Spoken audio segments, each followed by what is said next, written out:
آیا تا به حال نیمه شب از خواب پریده اید؟ با قلبی که تند میزند و حسی مبهم از این که چیزی درست نیست؟ نه فقط مشکلات شخصی، بلکه یک حس سنگین و نامرئی که انگار در هوا موج میزند. این اضطرابی که حس می کنید یک بیماری نیست، یک سیگنال است. ما در حال عبور از خطرناکترین پیچ تاریخ بشریت هستیم. اخباری که میشنوید، جنگ‌ها، قحطی‌های ساختگی، تورم‌های گسیخته و بیماری‌های جدید تصادفی نیستند. آنها صدای فروپاشی نظم کهن هستند. اما سؤال اصلی این نیست که چرا جهان می‌سوزد. سؤال این است وقتی همه چیز خاکستر شد، چه کسی زنده می‌ماند؟ این کتاب برای کسانی نیست که می‌خواهند سرشان را زیر برف کنند. این کتاب برای آن اقلیت بیداری است که می‌دانند امنیت شغلی، حساب‌های بانکی و وعده‌های سیاستمداران دیگر کافی نیست. ما در عصری زندگی می‌کنیم که تکیه کردن به هر چیزی بیرون از خود به معنای سقوط است. سیستم‌های قدیمی که سالها به آنها اعتماد کردیم، اکنون مثل خانه‌های عنکبوت سست شدند. اگر احساس خفگی می‌کنید، این به دلیل است که تناب وابستگی به این سیستم‌ها دور گردنتان تنگتر شده است. در این صفحات ما پرده از رازی برمی‌داریم که قرن‌ها پنهان شده بود. رازی درباره یک قدرت درونی و یک منبع بی‌نیاز که اگر به آن متصل شوید، هیچ بحران اقتصادی و جنگی نمی‌تواند شما را لمس کند.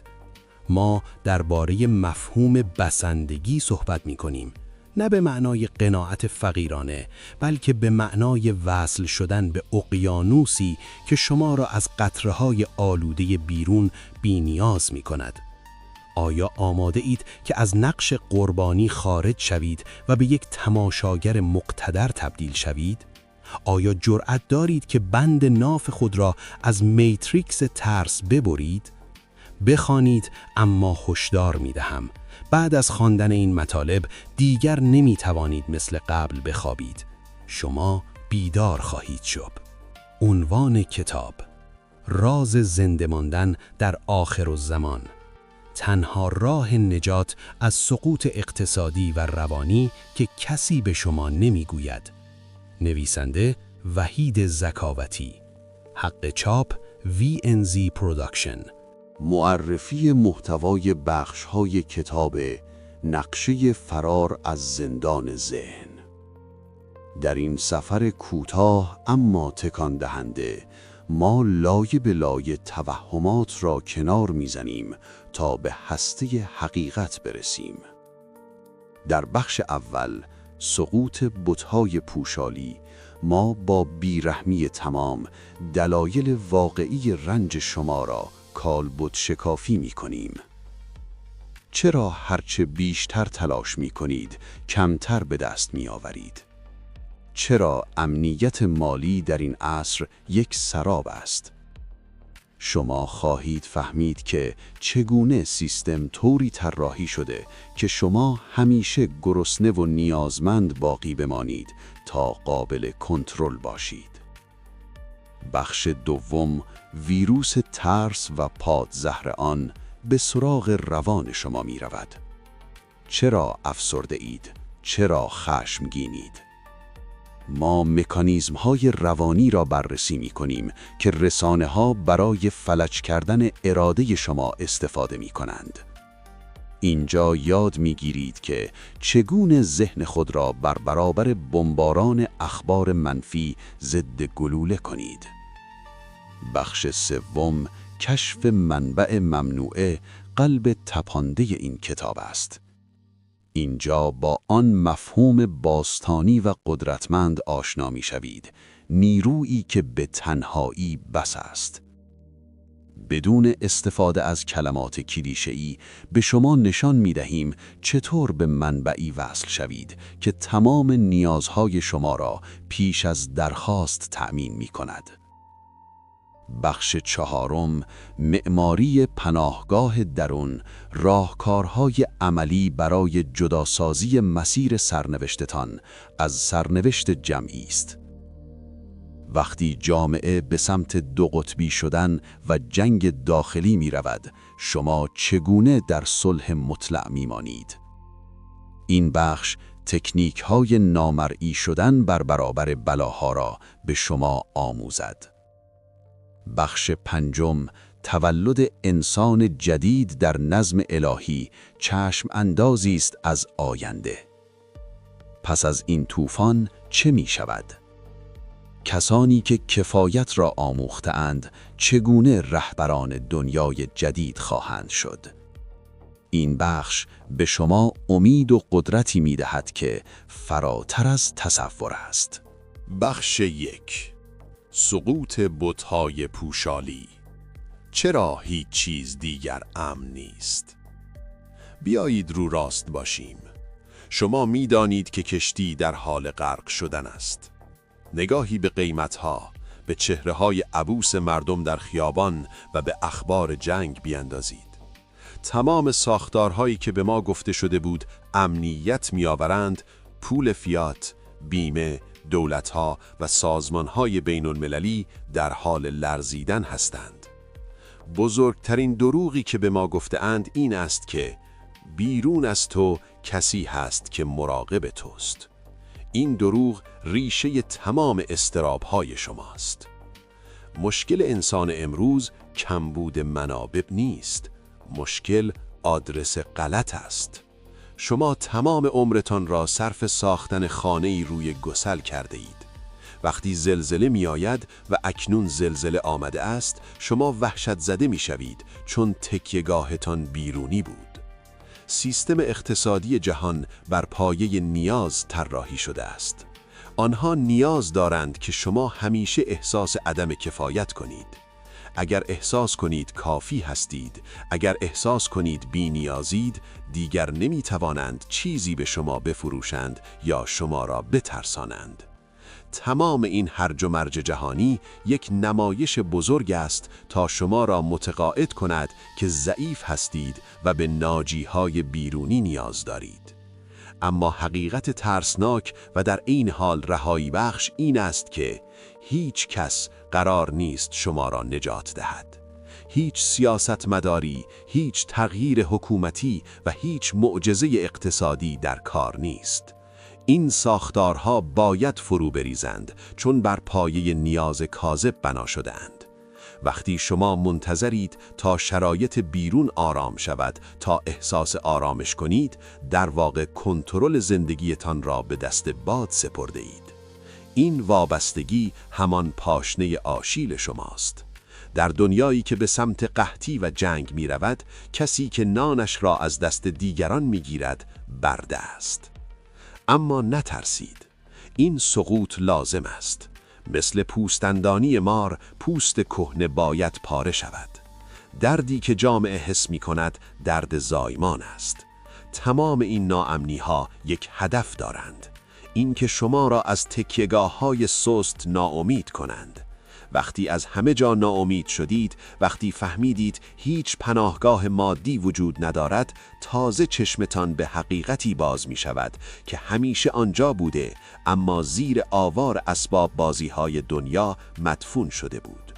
آن حقیقت این است که امنیت یک کالای بیرونی نیست، یک وضعیت ارتعاشی درونی است. کسی که این را بفهمد در وسط میدان جنگ هم چای می نوشد و لبخند می زند. بخش 2، ویروس ترس و پادزر آن. چرا ذهن شما گروگان گرفته شده است؟ آیا تا به حال فکر کرده اید چرا اخبار همیشه بد است؟ چرا تیترها طوری طراحی شدند که ضربان قلب شما را بالا ببرند؟ پاسخ ساده است. ترس ارتعاش شما را پایین نگه می دارد. وقتی شما می ترسید، دسترسیتان به بخش‌های پیشرفته مغز و شهود قلبی قطع می شود. شما تبدیل به یک موجود غریزی می‌شوید که فقط به دنبال بقاست و موجودی که در حالت بقاست به راحتی کنترل می‌شود. افسردگی که امروز اپیدمی شده بیماری نیست، واکنش طبیعی روحی است که در قفس دروغ گیر افتاده. روح شما می‌داند که این زندگی ماشینی، این دویدن‌های بی پایان برای رسیدن به هیچ، حقیقت زندگی نیست. اضطراب صدای آژیر خطر درونی شماست که می‌گوید مسیر را اشتباه رفته‌ای، برگرد. اما ما به جای گوش دادن به این پیام، آن را با قرص و سرگرمی‌های پوچ خفه می‌کنیم. خشم عمومی که در خیابان‌ها می‌بینید نتیجه همین سرکوب است. مردم نمی‌دانند چرا عصبانی‌اند، فقط می‌دانند که چیزی کم است. این کمبود توهمی است که ماتریکس به خورد ما داده است. به شما القا کرده اند که برای خوشبخت بودن، برای کامل بودن، به تأیید دیگران، به پول بیشتر یا به قدرت نیاز دارید. این ذهنیت فقر است. حتی میلیاردرها هم با این ذهنیت فقیرند، چون همیشه نگران از دست دادن هستند. اما پادزر چیست؟ پادزر تغییر کانون توجه است. تصور کنید در یک اتاق تاریک هستید و هیولاهای ترسناک روی دیوار سایه انداخته‌اند. شما می توانید تا ابد با سایه ها بجنگید، کاری که اکثر مردم با اعتراض و جنگ می کنند. یا می توانید چراغ را روشن کنید. وقتی چراغ روشن شود می بینید که هیولایی وجود ندارد. چراغ همان آگاهی شماست. وقتی متوجه شوید که ترس ابزار کنترل است، دیگر از آن نمی ترسید. شما مشاهده‌گر می شوید. در این لحظه آرامشی عجیب در قلب شما جاری می شود. شما می فهمید که تمام این سناریوی وحشتناک جهان فقط برای این است که الماس وجود شما را تحت فشار قرار دهد تا بدرخشد. بخش 3. کشف منبع ممنوعه. چگونه به نیرویی که بس است وصل شویم؟ حالا میرسیم به مهمترین رازی که اگر آن را درک کنید، بازی زندگی برای همیشه به نفع شما تغییر می کند. در جهان هستی یک قانون بنیادین وجود دارد. منبع کافی است. به طبیعت نگاه کنید. آیا درخت برای رشد نگران تورم است؟ آیا پرنده نگران تحریم‌های هوایی است؟ خیر. آنها به یک جریان هوشمند متصلند که روزیشان را تضمین می کند. انسان تنها موجودی است که این اتصال را قطع کرده و سعی می کند با هوش محدود خود بار زندگی را به دوش بکشد. نتیجه: کمردرد، سکته و استرس. مفهوم بسندگی یا همان صفتی که در متون کهن به عنوان کفایت کننده از آن یاد شده، به این معناست: نیرویی وجود دارد که قبل از اینکه نیازی در تو شکل بگیرد، پاسخش را خلق کرده است. اما شرط دسترسی به این نیرو اعتماد مطلق است. شما نمی توانید هم به پول توی جیبتان تکیه کنید و هم به این نیرو. باید انتخاب کنید. وقتی شما حقیقتاً باور کنید که آن نیروی برتر برای تمام ابعاد زندگی شما، شادی، ثروت، امنیت، سلامتی، کافی است، اتفاق عجیبی می‌افتد. شما از مدار تقلا خارج می‌شوید و وارد مدار جریان می‌شوید. دیگر برای گرفتن حقتان نمی‌جنگید، چون می‌دانید صاحب خزانه پشتیبان شماست. در دنیایی که مردم برای یک تکه نان همدیگر را می‌درند، شما در وفور نعمت خواهید بود. چرا؟ چون شما به منبع اصلی وصل شده اید، نه به شیرهای آب زنگ زده ی سیستم بشری. این اتصال شما را رویین تن می کند. دیگر تحریم روی شما اثر ندارد، چون روزی رسان شما تحریم شوی نیست. دیگر ناامنی شما را نمی لرزاند، چون حافظ شما خواب ندارد. این یک شعار نیست. این یک قانون فیزیک متافیزیکی است. وقتی شما ارتعاش بی‌نیازی را ساطع می کنید، جهان مجبور است در برابر شما تعظیم کند و نعمتها را به سمتتان سرازیر کند. این قدرت انسانی است که کفایت کننده را یافته است. حس رهایی که اکنون در سینه دارید، طعم آزادی واقعی است. بخش 4. معماری پناهگاه درون. تکنیک‌های بقا در طوفان. جهان بیرون به سمت هرج و مرج بیشتر خواهد رفت. این اجتناب ناپذیر است. اما شما نباید بخشی از این آمار باشید. وقتی دو دستگی در جامعه بیداد می کند، وقتی همسایه علیه همسایه برمیخیزد، وظیفه شما چیست؟ سکوت و کنارگیری فعال. وارد بازی‌های سیاسی و اجتماعی نشوید. اینها تله‌های انرژی هستند. هر بار که شما از خبری عصبانی می‌شوید، بخشی از نیروی حیاتی خود را به سیستم تغذیه کننده ماتریکس هدیه می‌دهید. برای پیاده‌سازی صفت بسندگی باید یاد بگیرید که درونگرا شوید، اما نه به معنای انزوا، بلکه به معنای استقلال ارتعاشی. وقتی بیرون طوفان است، شما باید در چشم طوفان باشید، جایی که آرامش مطلق است. 1. روزه خبری بگیرید. ورودی‌های ذهن خود را ببندید. اجازه ندهید زباله‌های ترس وارد معبد ذهن شما شوند.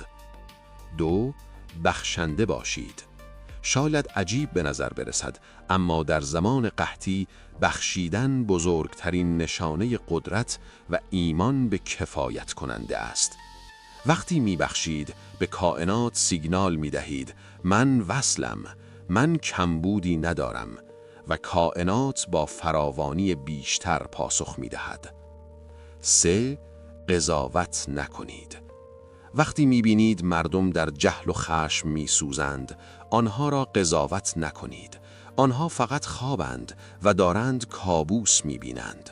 شما بیدار بمانید و نور باشید. این روش زندگی شما را در یک حباب محافظتی قرار میدهد. بلاها از کنار شما رد میشوند، اما به شما اصابت نمی کنند. انگار شما در فرکانسی متفاوت از بقیه زندگی می کنید. آنها در جهنم خود ساختند و شما در بهشت امن درون. اینجاست که معجزات رخ می دهند. درست در لحظه‌ای که منطق می گوید راهی نیست، راهی برای شما باز می شود. چون شما به کافی اعتماد کردی و او هرگز عهدش را نمی شکند. بخش 5. تولد انسان جدید در نظم الهی. سپید دم نزدیک است. تاریک‌ترین ساعت شب درست قبل از طلوع خورشید است. ما اکنون در آن ساعت هستیم. اما نگذارید سیاهی شما را بترساند. این سیاهی رحم مادر گیتی است که در حال پرورش نوزادی جدید است. دوران حکومت‌های مبتنی بر ظلم، پول و قدرت طلبی به پایان رسیده است، حتی اگر ظاهرشان هنوز قدرتمند به نظر برسد. آنها مثل ستاره‌هایی هستند که مردند، اما نورشان هنوز میرسد. سقوطشان قطعی است. نظم جدیدی در راه است، نظمی که نه بر اساس رقابت و کمبود، بلکه بر اساس وحدت و فراوانی است. اما شهروندان این دنیای جدید کسانی نیستند که با اسلحه جنگیدند، بلکه کسانی هستند که بر نفس ترسو و طماع خود پیروز شدند. کسانی که صفت بی‌نیازی را در خود زنده کردند. شما که اکنون این کتاب را می‌خوانید و قلبتان گرم شده است، شما بذرهای آن دنیای جدید هستید. شما انتخاب شده اید تا حاملان نور باشید. وقتی همه در حال غارت فروشگاه ها هستند، شما کسانی هستید که نان خود را تقسیم می کنید. وقتی همه جیغ می کشند، شما آرامش را تزریق می کنید. تصور کنید دنیایی را که در آن انسانها نه برای بقا بلکه برای تعالی زندگی می کنند.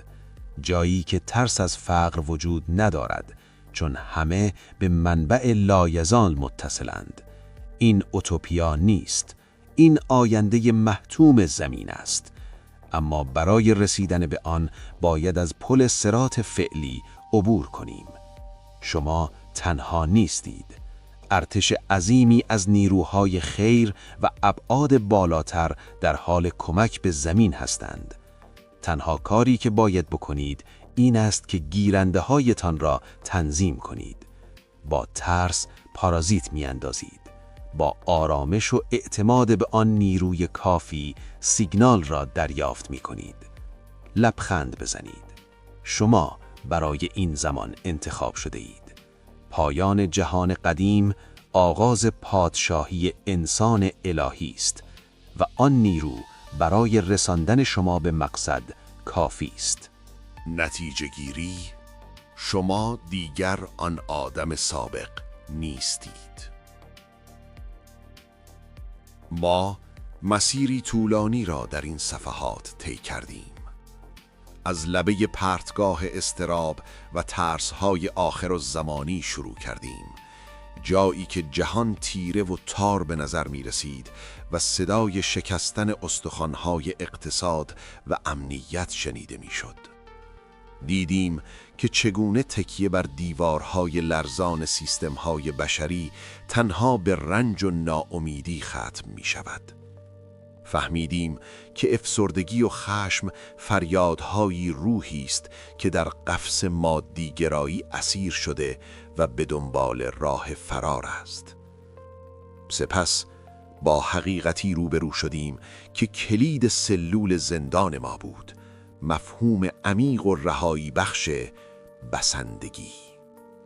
یاد گرفتیم که نیازی نیست برای امنیت گدایی کنیم، زیرا سرچشمه امنیت در درون ما و در اتصال با آن منبع لایزال است. دریافتیم که می توانیم در میانه طوفان آرام باشیم، نه از روی بیخیالی بلکه از روی اطمینان. اطمینان به اینکه آن نیروی هوشمند کارگردان این نمایش است و هیچ بازیگری را بدون نقش و روزی رها نمی کند. در نهایت چشماندازی از آینده را دیدیم، آینده‌ای که متعلق به انسان‌های بیدار است، انسان‌هایی که از بردگی ترس رها شده اند و با اقتدار درونی زندگی می کنند. اکنون کتاب را که می‌بندید، ممکن است جهان بیرون هنوز همان آشوب سابق باشد، اما شما تغییر کرده اید. شما اکنون زرهی از جنس نور و آگاهی بر تن دارید. وقتی فردا صبح اخبار را می‌بینید، به جای وحشت لبخند خواهید زد و زیر لب خواهید گفت این نیز بگذرد و من ایمنم، زیرا او برای من کافی است. این آرامشی که اکنون در رگ‌هایتان جاری است همان دوپامین الهی است. این حس شیرین رها بودن، آن را حفظ کنید. هر روز به خودتان یادآوری کنید که شما مسافر این کشتی طوفان زده نیستید. شما پرنده‌ای هستید که بر فراز طوفان پرواز می کند. نگران هیچ چیز نباشید. مسیر روشن است، راهنما بیدار است و منبع تا ابد برای شما بس است.